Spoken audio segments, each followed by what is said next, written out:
안녕하세요. 저는 40대 중반의 남성이고 개인 사업을 하는 한 집안의 가장입니다. 제 아내는 가정주부로 전형적인 현모양처이고 슬아이는 귀여운 3남매를 두고 있죠. 아들, 딸, 이렇게 아들 2명과 딸 1명을 두고 있습니다. 식자재 도매 사업을 하는 저는 나름 사업 수완이 좋아 나이에 비해 경제력이 좋은 편이고 때로 알부자 소리를 듣기도 합니다. 연매출이 늘 안정적으로 성장하는 편이고 제 소유의 다세대 빌라 건물에서 저희가 쓰는 세대 말고는 세입자를 받아 살고 있죠. 명세 저 녀석은 다 가진 녀석이라니까. 사업 잘 돼서 재력 짱짱해. 와이프 미인이야. 애들 귀엽고 똘망똘망해. 사업이야 뭐 운이 좀 좋았지. 사업 시작하려는 타이밍에 유선을 받은 게 있어 자금 확보가 되었던 것도 다행이고. 암튼 남자로서 부러운 자식이라니까. 넌 임마 학창시절부터 공부 잘해서 지금 연봉 빵빵한 의사면서 뭘 날 부럽다 하냐? 네 와이프는 현모양처잖아. 난 의사 부부라고 가끔 남들이 부러워하는 말을 하는데 뭘 모르는 말씀이야. 난 집에 들어가면 나 반겨주고 케어해주는 네 와이프 같은 스타일이 정말 부럽더라. 제 와이프는 친구 녀석들이 모두 부러워할 정도로 미인이고 또 가정에 충실한 여자입니다. 살림도 잘하고 요리 솜씨도 좋고 어찌 보면 요즘 시대에 잘 찾아보기 힘든 그런 여자라 할 수 있죠. 당신 결혼하기 전에 나름 잘나가는 커리어 우먼이었는데 나랑 결혼하고 살림에만 파묻혀 사는 거 안 답답해? 전혀? 난 그런 거 없는데? 내가 어려서 엄마 사랑을 못 받고 자라잖아. 우리 엄마 잘나가는 변호사여서 남들은 부러워했지만 난 크면서 엄마 같은 엄마가 되지 않겠다 결심했었어. 그건 또 무슨 소리야? 학교 다닐 때 비 오는 날 말이야. 초등학교 저학년 때는 특히나 엄마가 다들 우산을 가지고 아이를 데리러 오잖아. 난 한 번도 그런 기억이 없어. 비가 오는 날엔 내 몫의 우산이 가방에 이미 들어있던가? 아님 파출부 아주머니가 날 데리러 왔지. 당신이 엄마 세심한 사랑 못 받고 자란 거 많이 서운했구나. 물론 우리 엄마가 다 나빴다는 건 아니야. 능력 있는 커리어 우먼이었고 여자가 결혼해서도 자아를 잃지 않고 멋있게 살 수 있다는 본보기를 보여주셨으니까. 당신은 그런데 그런 엄마가 되기 싫은 거야? 응? 난 그래서 어려서부터 결심했었어. 커서 일이 좋다면 차라리 결혼을 하지 말던가 아이를 낳지 않겠다. 하지만 엄마가 된다면 정말로 세심하게 사랑을 듬뿍 주는 엄마가 되리라. 자기는 그럼 꿈을 이룬 거네? 빙고! 난 내가 절대 후회하지 않을 만큼 아이들에게 사랑을 듬뿍 주며 키우고 싶어. 그래서 난 지금 생활이 더없이 행복하고 만족스러워. 그렇게 말해주는 아내가 고마운 저였습니다. 그런데 요즘 들어 부쩍 완벽해 보이는 제 가정에 뭔가 찜찜한 고민이 하나 생겨났어요. 사실요, 솔직하게 말씀드리자면 근래에 새롭게 생긴 고민이라기보다 몇 년 전부터 슬슬 제 신경을 아주 예민하게 긁던 문제이기도 합니다. 사장님, 근데 사장님 댁 아이들을 보면 둘째 아들과 셋째 따님은 딱 사장님 붕어빵인데 이상하게 첫째 아들은 사장님을 하나도 안 닮았네요. 뭐 제 아이들이라고 다 나만 닮아야 하나요? 한부모 아래 태어난 아이들도 다 아롱이다롱이로 제각각 다 개성이 다르잖아요. 아무리 그렇다고 해도 이 댁 첫째 아드님은 너무 사장님을 안 닮았어요. 뭐 우리 큰애가 외탁을 좀 한 편이죠. 사장님, 근데 기분 나쁘게 생각하지 말고 들어주세요. 요즘 빌라에 거주하는 사람들 사이에서 그런 뒷말 나오는 거 아세요? 뒷말이라니 그게 무슨 말씀이세요? 이 댁 큰아드님이 사장님은 안 닮고 저 위토실에 12년째 살고 있는 총각과 너무 닮았다고 자꾸 이상한 소리들을. 그럼 말도 안 되는 헛소문 퍼뜨리고 다니는 사람이 대체 누굽니까? 아니요, 뭐 사람들이 보기에 생판 남인데 하도 붕어빵같이 똑 닮아서 그런 말들을 하나 봐요. 거기다 위토실 총각이 상우라면 사족을 못 쓰고 너무 귀여워하니까 괜시리 더 그런 말들이 나오는 것 같기도 하고요. 그런 헛소문 퍼뜨리는 사람 보면 당장 저한테 얘기하세요. 뒤에서 사람 비방하는 것도 엄연한 명예훼손이에요. 다시 이런 이상한 소리가 제 귀에 들어오는 날엔 저 그냥 안 넘어갑니다. 사장님도 참 웃자고 한 얘기를 죽자고 덤비시네. 전 그럼 이만 개모임 시간 다 돼서 가볼게요. 제가 주인인 다세대 빌라에는 총 7세대의 세입자가 사는데 그중 위토실에 사는 총각은 대기업에 다니는 회사원으로 얼굴도 훈남이고 성격도 서글서글해서 빌라 내의 거주자들에게 평판이 좋은 사람입니다. 또 저희 빌라에 거주한 지 12년이 넘어가는 사람이라 저희 가족들과도 아주 허물없이 지내는 사이죠. 위토실 총각 말이야. 나이도 꽉 찼는데 장가 갈 생각 없나? 왜요? 어디 좋은 여자라도 있어요? 얼굴 멀쩡히 잘생겨 직업 번듯해. 몸 건강한데 왜 장가도 안 가고 저리 혼자 사나 싶은 생각이 들 때가 있어서 말이야. 요즘 혼자 사는 1인 가구가 얼마나 많은데요. 당신 그런 소리 어디 가서 하면 요즘 시대착오적이란 소리 들어요. 그래도 그렇지. 사람이 때가 되면 결혼을 해야지. 안 그래? 나야 당신 생각에 100% 공감하죠. 결혼해서 이렇게 행복하고 좋은데? 그러니까 말이야. 사람들이 이 좋은 결혼을 왜 안 하나 모르겠다. 어디 가서 그런 소리 말아요. 팔불출이라고 흉보겠다. 참, 이번 주말에도 위토실 총각이 상우하고 축구하러 간다네요? 축구 교실에 계속 위토 총각이 따라가 주는 거야? 위토 총각이 사실 고등학교 때까지 학교에서 축구부 주장으로 날렸던 사람이거든요. 내가 같은 고향 출신 누나라 잘 알잖아요. 동훈이 걔가 웬만한 축구 코치보다 훨씬 더 상우를 잘 가르쳐요. 고마운 일이네. 난 주말마다 거의 골프 약속이 풀로 잡혀있어. 상우한테 미안했는데. 고향 동생이 서울 상경했다고 우리 사는 빌라에 세입자로 받았던 게 엊그제 같은데 벌써 세월이 12년이나 흘렀네요. 그러게 말이야. 시간 참 빠르다. 말이 위토 총각이지. 나도 가끔은 동훈 씨가 처남 같을 때가 있어. 친삼촌처럼 우리 상우한테 잘해주는 게 고맙죠 뭐. 상우랑 위토 총각 참 둘이 합이 잘 맞아요. 둘이 성격도 그렇고 식성도 비슷하고. 사실 친삼촌도 그렇게 잘해주긴 힘들죠. 내가 사업하느라 바빠서 당신 육아 잘 못 도와주는데 위토 총각이랑 상우랑 많이 놀아줘서 내가 고맙지 뭐. 그러게. 아주 고마운 세입자야. 저도 아내도 위토 총각에 대한 호감과 신뢰가 무척 큰 편이었습니다.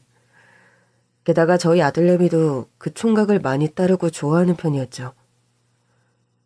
상우야, 아빠랑 저번에 같이 만들기로 했던 로봇 피규어 같이 만들까?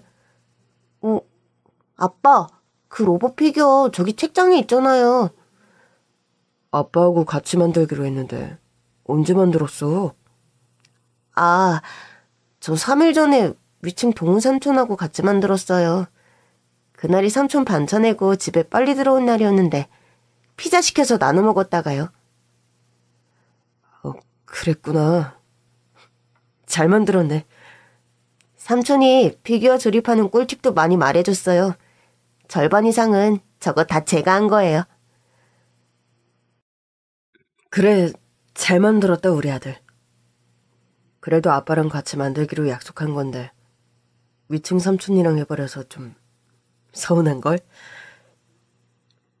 자기 귀한 시간을 내어 제 아들과 놀아주는 것은 고마웠지만 자꾸 듣기 찜찜한 소리를 듣다 보니 위층 총각의 호의가 고마운 것만은 아니었습니다.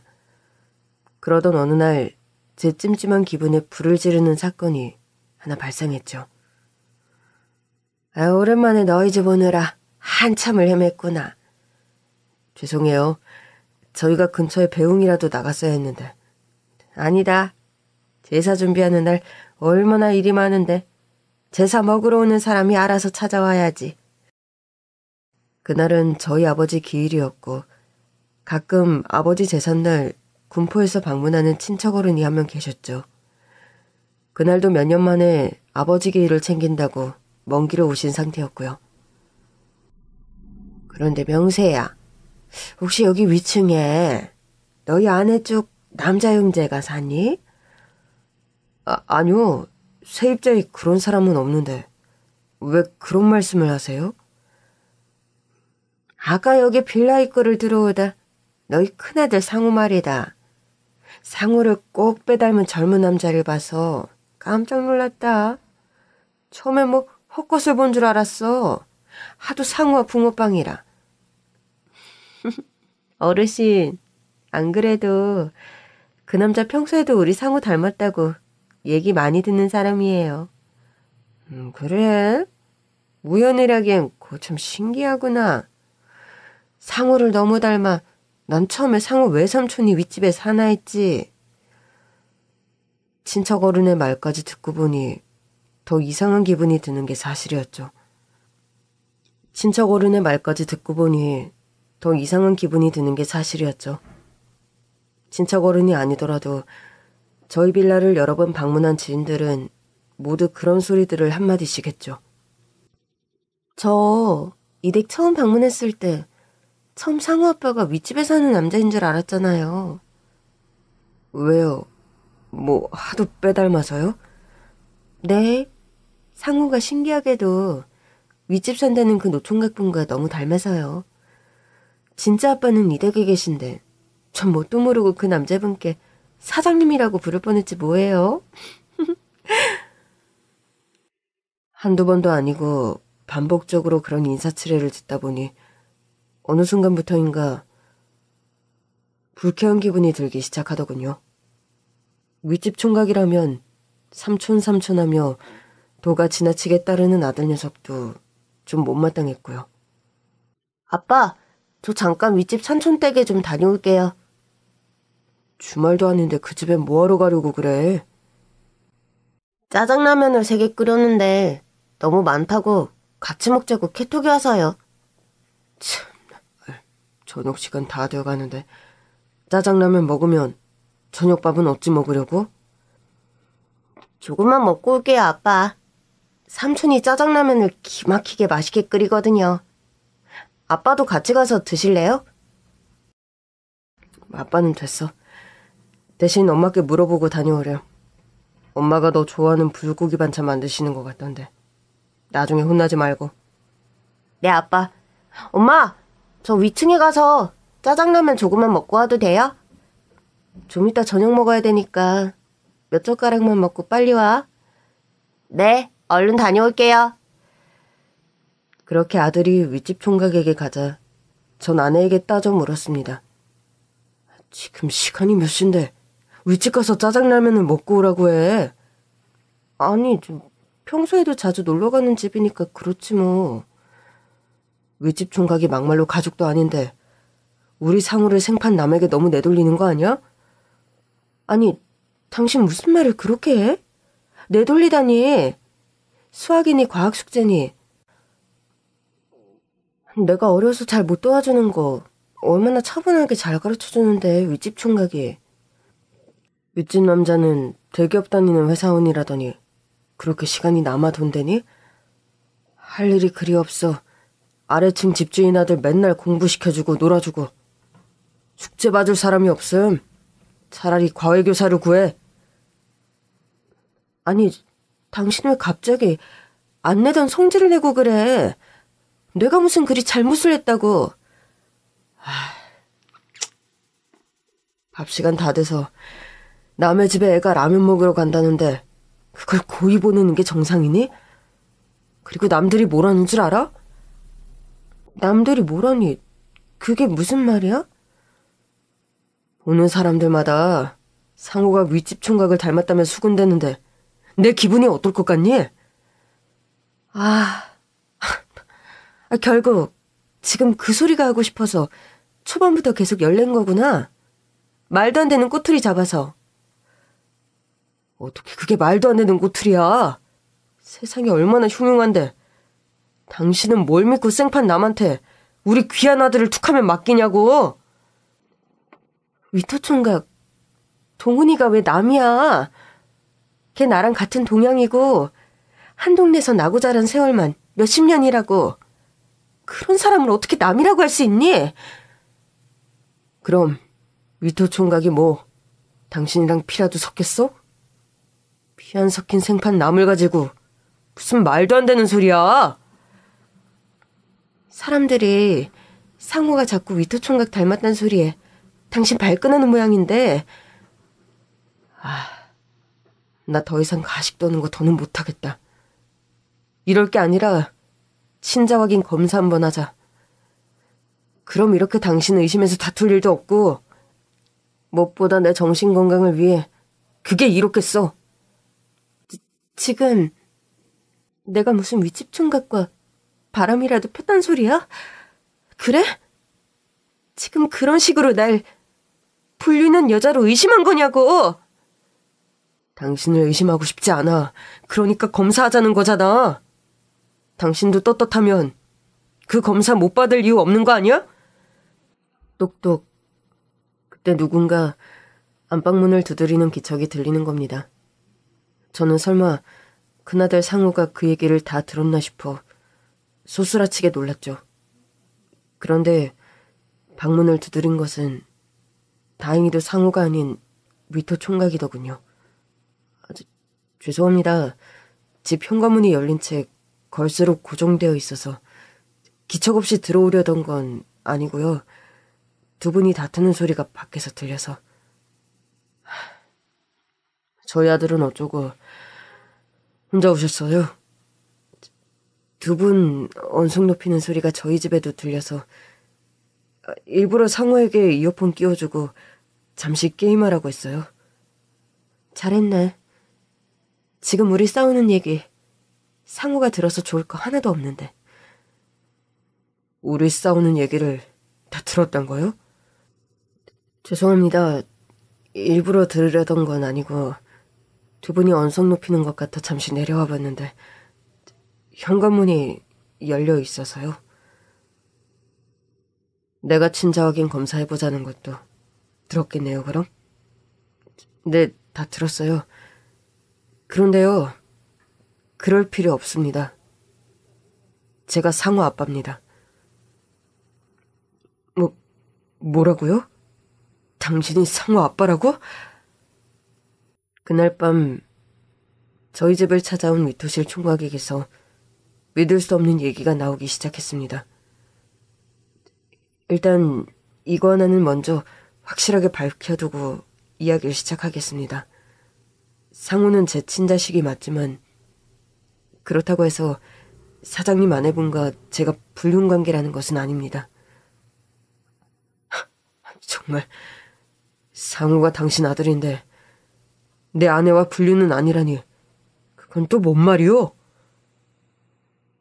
동훈아, 이렇게 갑작스럽게 고백할 일이 아니야. 이건 애초에 나와 좀 상의를 하고 말을 했어야지. 언제까지 남편분을 기만할 생각이에요? 보는 사람들 족족 상우와 저를 똑 닮았다고 하는데 언제까지 속일 수 있을 것 같냐고요. 여보, 일단 내가 자초지종을 말할게. 흥분하지 말고 잘 들어봐, 응? 지금 말하는 판세를 보아하니 두 사람 나한테 뭔가 오랫동안 단단히 속여온 모양인데 당신 거짓말 일도 못할 생각 말고 내게 다 이실직고해. 그러려고 하고 있어. 나도 이제 더 이상 거짓말하고 싶지 않다. 내가 식물인간 상태일 때 당신은 상호를 낳았어. 임신 시점부터가 어찌 보면 의심스러웠는데 이게 다 어떻게 된 일이야? 사실 저희 큰아들 상호가 태어나는 것을 저는 보지 못했습니다. 상호가 태어나던 시점에 저는 교통사고를 당해 식물인간 상태로 병원에 입원해 있던 시기였기 때문이죠. 허나 전 저희 큰아들이 제 아들이 아니라는 의심은 해본 적이 없었습니다. 제가 교통사고를 당하기 바로 직전쯤에 아내가 임신을 한 것이라고 당연히 그렇게 생각했던 탓이었죠.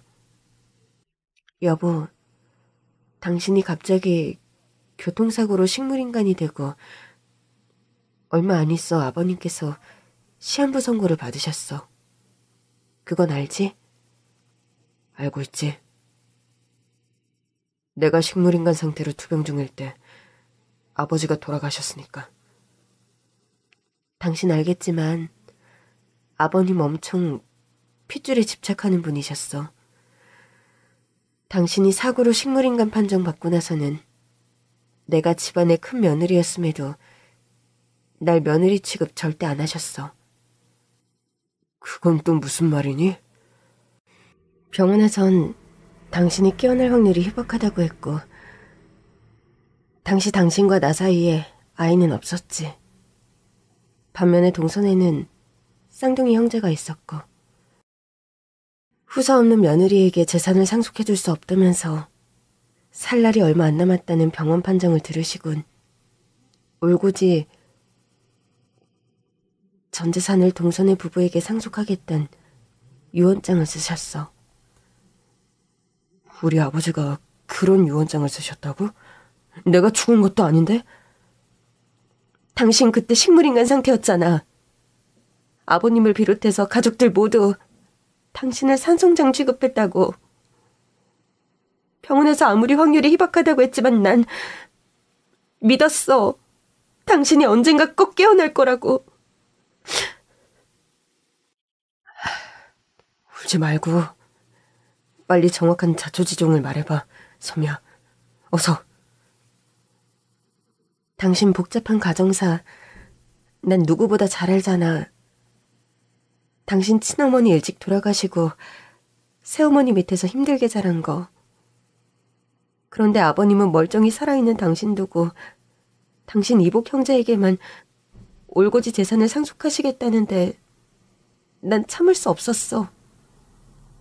언젠가 깨어나 멀쩡히 회복할 당신을 위해 대신 그 권리를 지키고 싶었다고. 그래서 뭘 어떻겠다는 거니 대체? 전 당시 대학생이었는데 사귀던 여자친구와의 사이에 혼전 임신으로 고민이 무척 깊었어요. 여자친구는 임신했지만 저희 두 사람은 키울 능력이 전혀 되지 않는 상태였고요. 저희 아내는 그렇게 윗집 총각의 여자친구가 임신한 것을 알았고 그 즉시 시댁으로 달려갔다고 합니다. 아버님, 어머님, 저 드릴 말씀이 있어요. 식전 대바람부터 큰애니가 웬일이냐? 남편 평상 지킨다고 바깥바람 한 번 안 쐬는 애가 참 별일이구나. 아버님은 지금 어디 계세요? 아침 식사 전에 잠깐 마당에서 산책 중이신데 왜? 그네가 아침부터 어쩐 일이야? 아버님, 저 임신했습니다. 어제 병원에 다녀왔고 임신 8주 진단 받았어요. 그게 정말이야? 네. 그이가 불의의 사고 당하기 직전에 그즈음 아기가 아무래도 들어선 것 같아요. 너희 내외에게서 후사도 없이 명세 저 녀석이 저런 지경이 되어서 내가 노심초사였는데 정말로 다행이구나. 어디 몸은 아픈 데는 없고 컨디션은 어떠니? 그이가 식물인간으로 저렇게 누워있는 게 문제지. 저는 무탈하고 건강합니다, 아버님. 명세 돌본다고 무리하지 말고 일단 앞으로 네 몸부터 챙겨라. 우리 집 장손이 네 뱃속에서 자라고 있는데 몸 무사히 잘 건사해야지. 저희 아버지는 그즘 대장암 말기 판정을 받고 1년 반 정도를 투병하다 돌아가셨습니다. 아내는 그 기간 동안 임신했다 거짓말하고 후사를 이었다는 구실을 만들어 아버지에게 의붓동생과 똑같이 제 몫의 유산을 상속받을 수 있었던 거고요. 거짓말했다는 건 정말 나쁜 짓이고 해서는 안 될 일이라는 건 알아. 하지만 난 당신이 언제고 꼭 깨어날 거라 믿어 의심치 않았고 그때를 대비해서 당신 몫의 권리를 지켜주고 싶었어. 그래. 내가 누구보다 아버지 성격 잘 아니까. 그때 당신이 겪었을 상황, 안 봐도 비디오라는 건 잘 알아. 그렇지만 꼭 그런 식으로 임신했다 거짓말해야 했니? 그럼 어떡해? 당신 사고당해 그 지경 되니까 당신 가족들 갑자기 날 며느리 취급도 제대로 안 했어. 특히나 어머니께선 정도가 더 심했고. 그래, 어머니는 언제나 남동생이 우선이고 그 애의 몫을 내가 뺏어간다 생각하던 분이니까. 제가 그 당시에 본의 아니게 제 고민을 누나에게 허심탄회하게 털어놓은 적이 있었어요. 준비도 기반도 아무것도 잡혀있진 않은데 여자친구가 덜컥 임신해서 대책이 안 선다고요.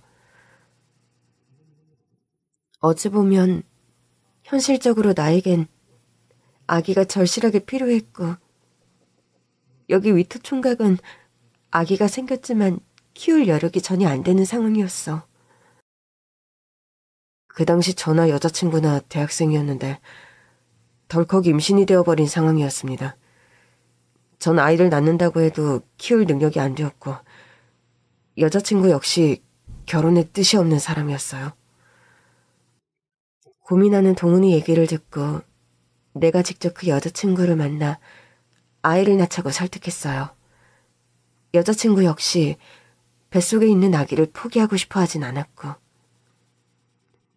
말도 안 되는 일을 벌였다고 욕하실 수 있지만 그 당시 상황에서 저나 사모님은 어떻게 다른 선택지가 하나도 없었습니다. 결과적으로 사장님을 기만한 것이 되어버렸는데 너무 죄송해요. 두 사람 얘기 다 그럴 법해.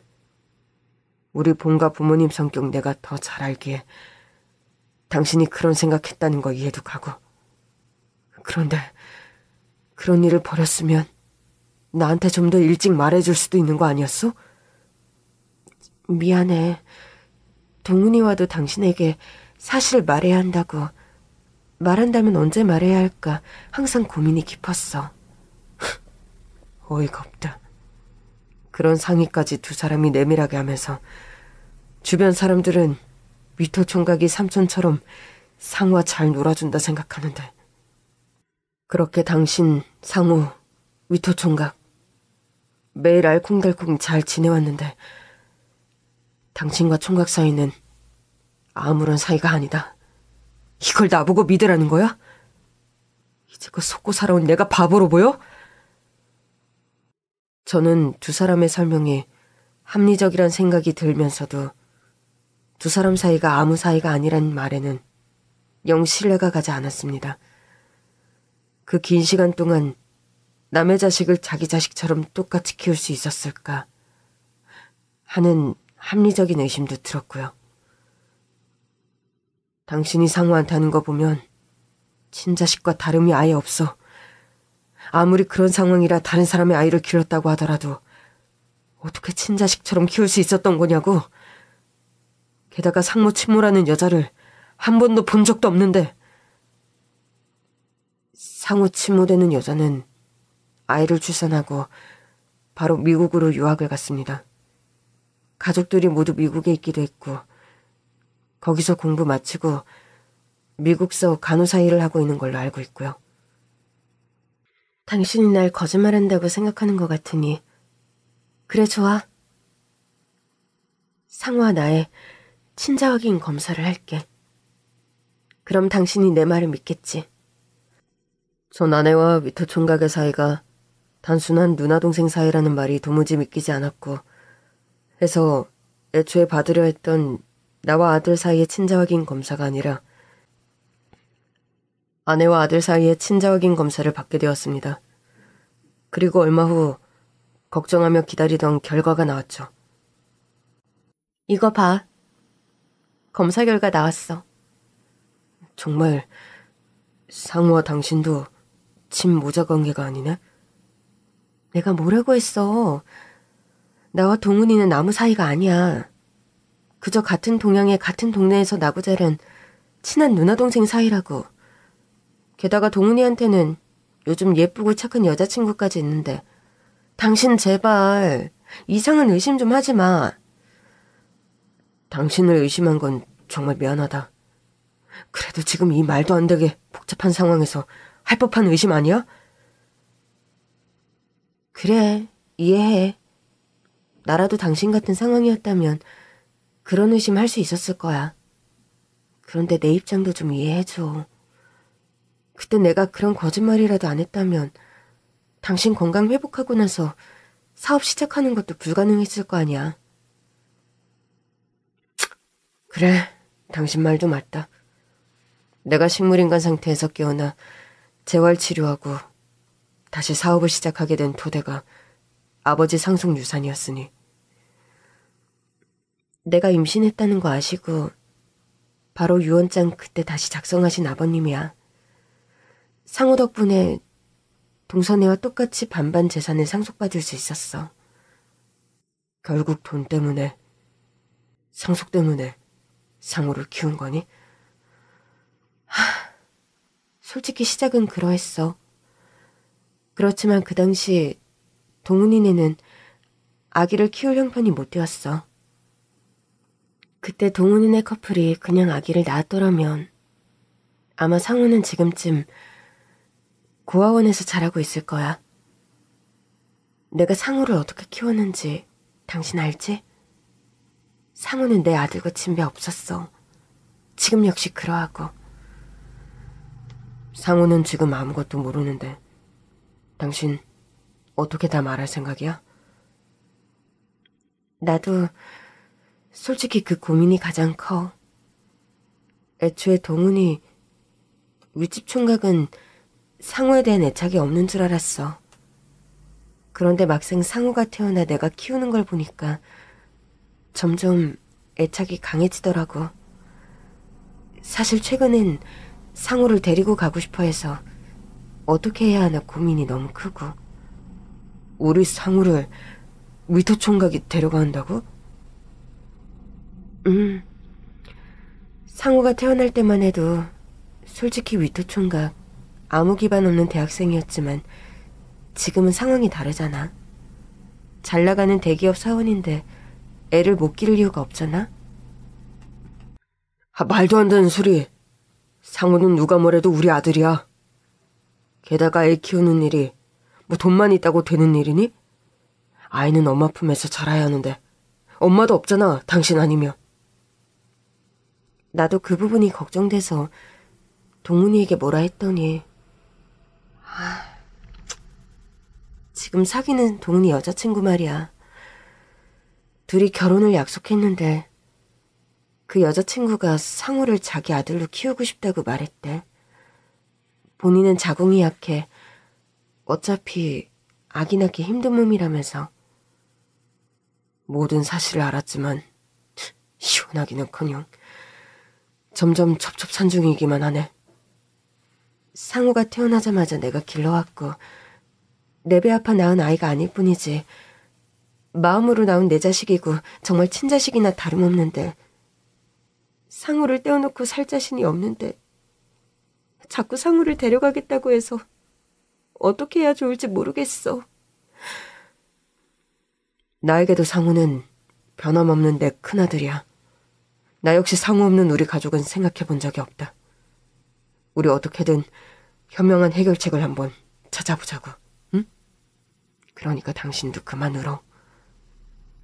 알았어. 이 모든 일을 벌인 게 나인데 상호한테 너무 미안하고 죄스럽다. 아내와 저의 고민은 그날부터 무척 깊어지기 시작했습니다. 결혼을 앞두게 되었다는 위토 총각은 나날이 상우를 데리고 가고 싶다는 의사를 강력하게 피력했고요. 사장님, 사모님, 제가 이런 말씀 드린다는 거 이제 와서 너무 염치 없다는 것도 잘 알고 있지만 지금부터라도 상우는 제가 데리고 가서 키우고 싶습니다. 동훈아, 너 옛날에 나랑 약속 단단히 했잖아. 상우는 태어나는 순간 내 아들이 되는 거라고. 그렇게 하기로 해놓고 이제 와서 데려간다니 무슨 말이야. 넌 그저 상우 곁에서 좋은 삼촌으로 지내기로 해놓고서. 저도 처음엔 그럴 생각이었어요.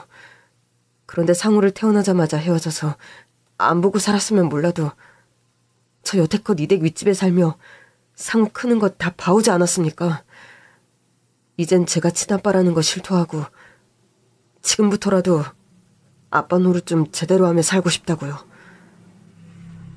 그 말도 이해 못하는 바는 아니지만 우리 부부에게도 상우는 친아들과 진배 없는데 이제 와서 상우를 데려간다 하면 네, 뭐 어른들이야 그렇다 치죠. 그런데 상우한테는 뭐라고 설명할 겁니까? 아이가 받을 상처는 어떻게 하실 거냐고요? 저도 그 부분 고민하지 않은 거 아닙니다. 그래도 언젠가는 상우도 알아야 할 일 아닌가요? 이제는 모든 사실을 상우도 알아야 할 때라고 생각하고요. 상우에게 어디까지 말을 해야 할지도 모르겠고 상우가 이 모든 사실을 어떻게 받아들일지도 모르겠고 모든 일을 버린 게 난데 내가 해결해야 하는 게 맞는데 도무지 방법을 모르겠네요. 상우를 이제껏 친아들처럼, 아니 그 이상 사랑으로 키워주신 거 저 누구보다 잘 압니다. 사실을 알게 되더라도 상우가 잠시 혼란스러울 수는 있지만 상처받을 일은 없게 잘 설명하면 된다 생각해요. 사실 위토 총각은 상우가 태어나고 얼마 안 있어 계약이 만료되어 이사를 갈 예정이었습니다. 그러나 막상 태어난 상우를 보니 아이 곁을 떠나기 싫었다고 합니다. 그럴 수밖에 없었겠죠. 핏줄이라는 것, 혈육이라는 것은 본능적인 것인데 자기 친아들이 버젓이 태어나 바로 아랫집에 살고 있으니 아이를 매일 보고 싶은 마음에 불어 이사하지 않고 지금 이 순간까지 위토시를 살고 있는 총각이었죠. 위토 총각은 그럼 이사갈 여력이 한참 전에 되었는데도 여태 그 집에 살고 있는 건가? 말해 뭐해. 회사에서 연봉도 엄청 높고 우리 동네에서 좀 떨어진 동네에 본인 집도 다 마련해둔 모양이더라. 그런데 상우 때문에 여태 저 좁은 집에 그냥 살고 있었던 거야. 삼촌이라 불리면서 자기 아들을 그럼 여태껏 돌봐온 거네. 그리고 당신한테 미안해.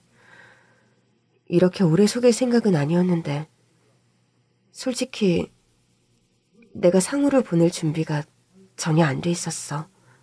지금도 그렇고. 애초에 상우를 보낼 생각으로 키운 게 아니었잖아. 그래, 난 위토 총각이 저렇게 상우한테 집착할 줄 몰랐던 거야. 아기가 태어나고 얼마 안 있어 이사를 나갈 줄 알았는데 상우를 몇 번 보더니 이사를 무르고 계약 연장하자고 하면서 그렇게 한 해 두 해 살아온 게 지금 이 시점이 되어버린 거고. 정말 이런 보도 듣도 못한 상황 앞에서 어떻게 처신해야 할지 아무리 생각해도 답이 안 나온다. 아내와 나는 상우의 거취를 두고 몇 날 며칠을 머리를 맞대고 고민하고 이야기를 나누었습니다. 결국 상우에게 친아버지가 위토 총각이라는 것, 우리 집에서 상우를 기를 수밖에 없던 이야기를 말해주기로 결정했어요. 상우야, 엄마하고 잠시 밖에 좀 다녀올까? 지금 지호 민호랑 카드게임 해야 하는데요. 카드게임은 좀 이따 하고 일단 엄마랑 외출 좀 하자. 나가서 상우 좋아하는 붕어빵도 사 먹고, 응? 알겠어요, 엄마. 아내는 아들을 데리고 잠시 외출했고 아이가 좋아하는 장소에서 차분하게 이야기할 생각이었죠. 상우야, 여기 자전거 공원 엄마랑 참 오랜만에 와본다. 그치? 요즘 날씨가 춥잖아요. 가을까지만 해도 위토 삼촌이 여기서 저 자전거 많이 가르쳐 주셨는데. 상우야, 실은 엄마가 오늘 너에게 긴히 할 말이 좀 있어. 무슨 할 말이요? 실은 말이야. 아내는 어린 아들에게 아이가 이해할 수 있는 수준의 적당한 테두리 안에서 설명을 해주느라 애를 먹었다고 합니다. 일단 위토 총각이 너의 친아버지라는 것, 그리고 그 당시 위토 총각은 학생이어서 너를 키울 수 없었다는 것. 그렇지만 또 마침 그 시기에 엄마는 너무 아이를 간절히 원했다. 그래서 너를 대신 아들로 키우기로 했다. 그렇게 설명을 해줬다 하더군요. 그럼 제 친엄마는요? 친엄마는 어디 계신데요? 상우 친엄마는 지금 미국에 계시대. 엄마가, 그러니까 내가 상우를 키우기로 약속을 해버려서 그동안 상우를 찾지 못하셨던 거야. 엄마, 그럼 나는 엄마 아들도 아닌데 이제껏 저를 키우신 거예요? 아니야, 상우야. 그런 말은 하는 거 아니야. 상우, 너는 엄마가 배 아파 낳은 아들은 아니지만 엄마가 마음으로 낳은 내 아들이야. 너를 직접 낳지 않았다 뿐이지 우리 상우는 엄마가 제일 사랑하는 아들이야. 엄마, 그럼 나는 아빠도 2명, 엄마도 2명인 거예요? 그런 셈이네. 우리 상우가 참 똑똑하구나. 엄마는 이런 사실을 상우가 이제는 많이 커서 알려주고 싶었어. 네가 엄마 아빠의 너무 사랑하는 아들이라는 사실엔 아무 변함이 없다는 거 꼭 알아두고. 알았지? 네, 엄마. 다행히 아들은 모든 사실을 알고도 큰 충격을 받거나 안 좋은 부작용을 겪지는 않았습니다. 위토 총각이 원체 오랫동안 알고 지낸 사람이었어서 그런지 잘 알고 지낸 친한 삼촌이 아빠라는 사실에 처음엔 많이 놀라고 당황한 것이 사실이었지만 얼마 안가 모든 사실을 받아들이는 눈치였어요. 그렇게 아이에게 이실직고를 하고도 반년의 시간이 더 지났습니다. 그 시간이 지나는 동안 위토 총각은 천천히 아이에게 의사를 물었던 모양입니다. 상호야, 내가 이젠 너의 친아빠라는 것을 너도 잘 알지? 네, 알고 있어요. 엄마도 예전에 설명해 주셨고. 해서 말인데, 이제는 여기를 떠나서 아빠와 새엄마와 살아보는 게 어떠니? 지금 아빠 여자친구 말씀하시는 거예요? 그 누나가 제 새엄마가 된다고요? 그래. 누나는 상우가 너무 귀엽고 착해서 빨리 누나 아들이 되었으면 좋겠다고 하네. 저도 누나가 싫진 않지만. 그런데? 지금 엄마 아빠랑 헤어져야 하는 거잖아요. 저한테는 남동생이랑 여동생도 있는데. 그래, 아빠가 그 생각을 못했구나. 지금 당장 결정하라는 것도 아니고 상우한테 뭘 강요하는 것도 아니야. 어떻게 하고 싶은지 상우가 천천히 잘 생각해봐. 알았지? 저희 아들 상우는 위토 총각의 그런 제안이 있은 후 한 계절 정도가 더 지난 시점에서 저희 집을 떠나게 되었습니다. 어느 날 공원에 농구를 하러 갔는데 상우가 그런 말을 하더래요. 아빠, 제 나이가 지금 10살인데 앞으로 10년 있으면 제가 성인이잖아요. 어른이 되면 부모님하고 같이 살기 힘드니까 남은 10년은 아빠랑 같이 살게요. 상우야, 정말이야? 이젠 아빠하고 같이 살고 싶어? 지금 엄마 아빠하고 헤어지는 게 많이 섭섭하지만 이제까지 잘 살아왔으니까 앞으로 남은 시간은 아빠하고 살려고요. 또 아빠가 제 친아빠시니까요. 고맙다. 고맙다, 상우야. 네가 그렇게 결정 내려줘서 너무 고마워. 그렇게 저희 부부는 큰아들 상우를 떠나보내게 되었습니다. 상우의 두 동생, 저희 둘째와 셋째를 설득하는 일도 만만치가 않았죠. 상우 형이 갑자기 집을 떠난다고요? 왜요? 오빠가 왜 다른 집에 가서 살아요? 난 큰오빠하고 노는 게 더 재미있고 좋은데, 둘째 오빠보다. 엄마, 난 형이 다른 집에 가는 거 싫어요.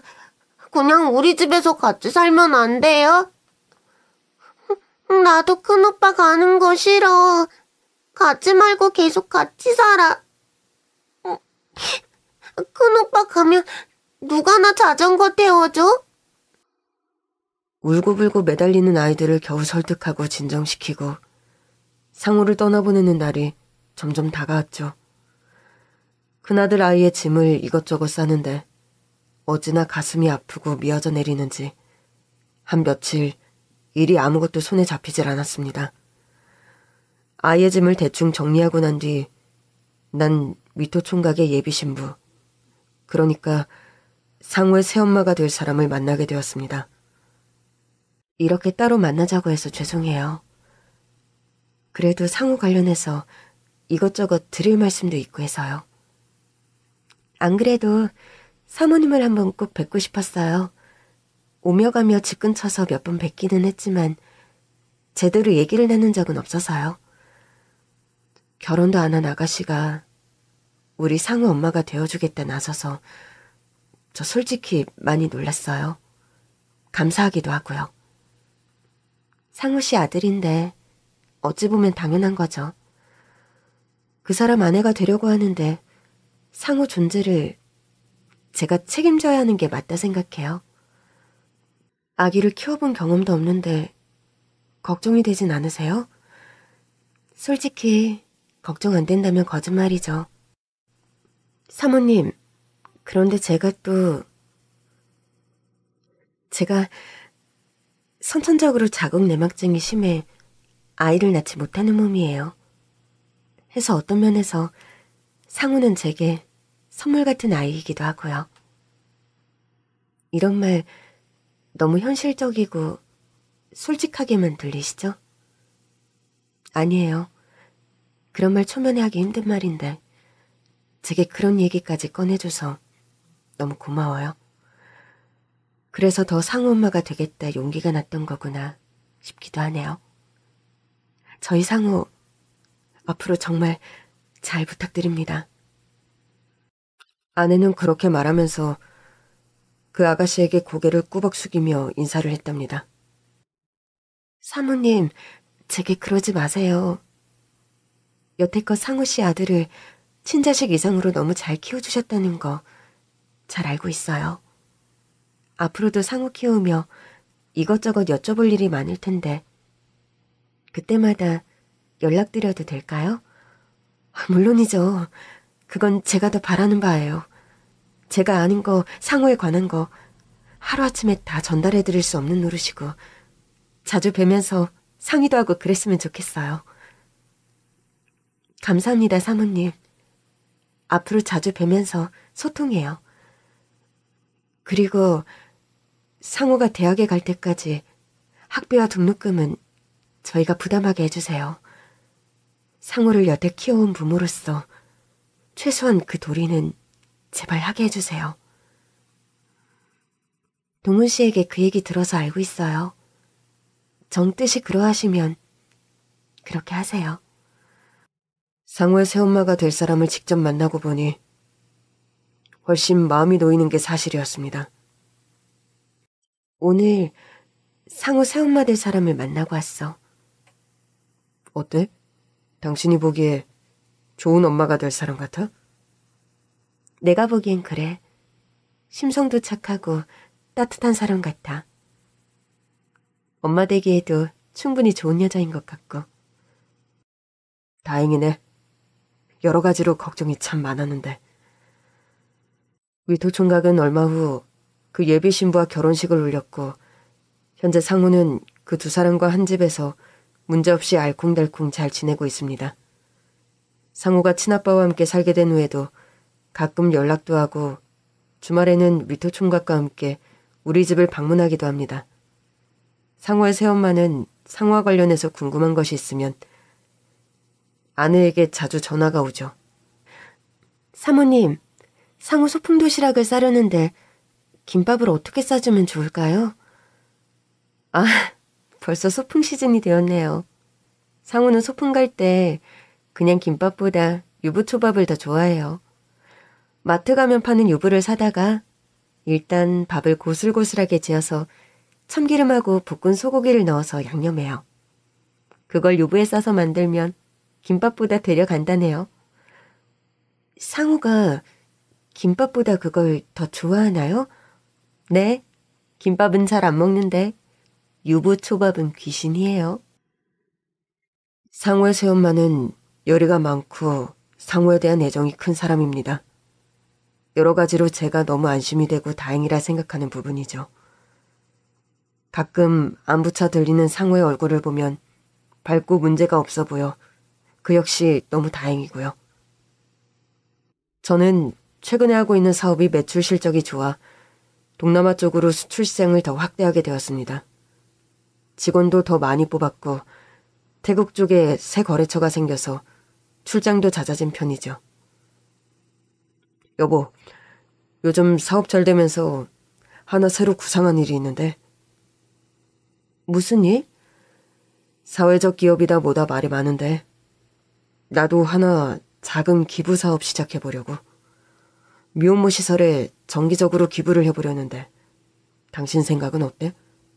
여보, 그거 너무 좋은 생각이다. 우리가 상우 키우며 여러 가지 생각도 많았고 우여곡절도 많았는데 너무 좋은 취지의 생각이다. 대찬성이야. 저는 미혼모 시설에 분기별로 거금을 기부하는 사업을 시작했습니다. 기부금 사업의 이름은 저희 큰아들 상우의 이름을 따서 지었죠. 한때 거짓말했다고, 나를 속였다고 당신한테 화내고 원망했던 건 미안해. 당신 입장에서 그럴 수밖에 없었지 뭐. 그래도 지금 와서는 당신 선택이 나쁘지 않았단 생각이 들어. 당신 여러 가지로 현명했어. 평생은 아니었지만 상우를 아들로 키운 10여 년간의 시간이 더없이 행복하기도 했고 친아빠한테 돌아가서도 너무 잘 지내고 있는 것 같아서 마음이 놓여. 내 권리를 그렇게 애써서 찾아줘서 고맙고 상우를 잘 키워줘서 그리고 우리 둘째 셋째도 낳고 키우느라 당신 고생이 많았어. 무탈한 일상을 되찾기까지 참 많은 우여곡절이 있었네요. 여러분 가정에도 부디 평안한 행복이 가득하시길요. 긴 얘기 들어주셔서 감사합니다.